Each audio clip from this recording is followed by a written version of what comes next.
Ils ont mis le feu eux-mêmes parce qu'ils ne veulent pas organiser les élections. Vous avez les preuves de ce que vous avancez? Mais est-ce qu'ils ont des preuves pour nous citer? Oui, voilà, il est rentré dans des... Non, mais nous, parce que cet entrepôt est gardé par la garde républicaine, l'armée nationale congolaise et la police en permanence. Comment quelqu'un peut rentrer, brûler et repartir? On a arrêté personne.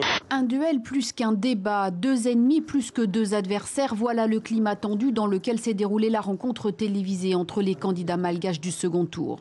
La Chine exhorte fortement le Canada à corriger immédiatement ses erreurs, à libérer la personne chinoise détenue illégalement. Hier, l'ambassadeur canadien en Chine a pu rencontrer le deuxième Canadien qui a été arrêté la semaine dernière par les autorités chinoises.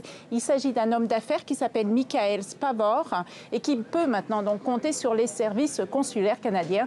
Et le Canada continue de réclamer la libération de ces deux ressortissants arrêtés sous prétexte de menaces à la sécurité d'État. Avec les Gilets jaunes, ça nous montre une chose, c'est que la fiscalité écolo ne sera acceptée que si elle est juste.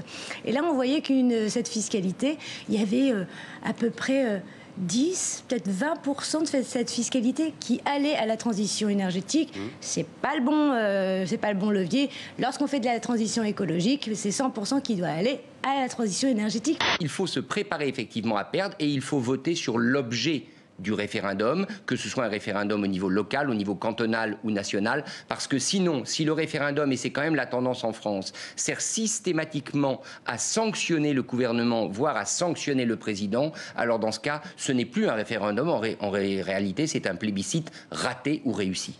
J'ai pas les gilets jaunes parce que c'était pas encore là au moment où j'ai commencé à écrire le livre, mais tous les thèmes que j'aborde, en fait, je me rends compte que même si je le dis de façon très caricaturale, je ne dis que la vérité. Oui. On qualifie de rétro-cool les gens qui considèrent que le fait d'acheter des pièces anciennes, de la mode, mais aussi de la déco, des objets de toutes sortes, des disques anciens, du mobilier, etc.